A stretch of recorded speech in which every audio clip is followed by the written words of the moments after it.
এই রমজানের ভিতরে আরেকটা ইবাদত আমার কাছ থেকে ছুটে যাওয়ার উপক্রম, এটা হলো সাদকাতুল ফিতর।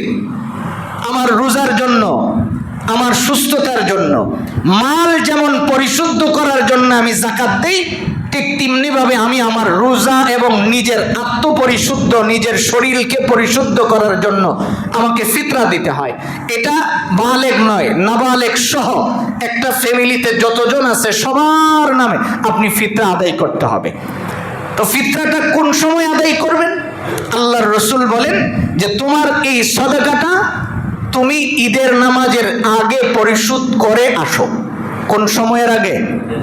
ঈদের নামাজের আগে এটাকে পরিশোধ করে আসো। কেন? কারণ তোমার এই টাকাটা পেয়ে যেন অন্য আরেকজন ঈদের আনন্দ ভাগাভাগি করে নিতে পারে। এই জন্য রসুল বলেন ফামান আদ্দাহা ক্বাবলা সালাত ফাহিয়া যাকাতুম মাকবুলাতুন ওয়ামান আদ্দাহা বাদা সালাত ফাহিয়া সাদকাতুম মিন সাদাকা। রসুল বলেন ঈদের নামাজের আগে যদি তুমি এটাকে পরিশোধ করে আসো তাহলে তুমি উত্তম সওয়াব পাইলা, তুমি ওই রমজানের ফজিলত সহ পাইলা। আর ঈদের নামাজের পরে গিয়া দিলে তুমি যে একটা সদকা করছো এই উদ্দুর সবই পাইছো। তাহলে আমাদের উচিত হবে ফিতরাটা আমরা রমজানের ভিতরে ভিতরে কি করব? পরিশোধ করে দিব। 5 টাকা 10 টাকা করে করে এমন উদ্দুর দিয়ে একজন মানুষ যেন আপনার এটা দিয়ে কিছু একটা করতে পারে। কারণ ইসলামিক ফাউন্ডেশন মনে হয় সর্বনিম্নটা 110 টাকা ঘোষণা করছেন, আর সর্বোচ্চ 2800 কত টাকা।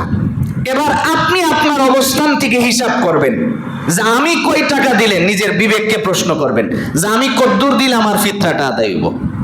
আমি আমার অ্যামাউন্ট অনুযায়ী, আমার বর্তমান অবস্থানটা কি, এই অনুযায়ী আপনি আপনার ফিতরা আদায় করবেন। আপনি যদি মনে করেন যে আমিও 110 টাকা, না রে ভাই, সব জায়গায় চালাকি করতে যায়েন না। কারণ এমন বহু মানুষ আছে কোটি কোটি টাকা, তার দামি চেয়ার আছে কিন্তু সে চেয়ারে বসতে পারে না, হুইল চেয়ারে বসতে লাগে। আছে না এরকম? এমন বহু মানুষ আছে তার দামি দামি খাবার ঘরে আছে কিন্তু সে খেতে পারে না, খালি যাও খাওয়ান লাগে। তো আল্লাহ রাব্বুল আলামিন এই সদকাগুলির দ্বারা জান পবিত্র করে দেন, জানের অনেক মুসিবত দূর করে দেন।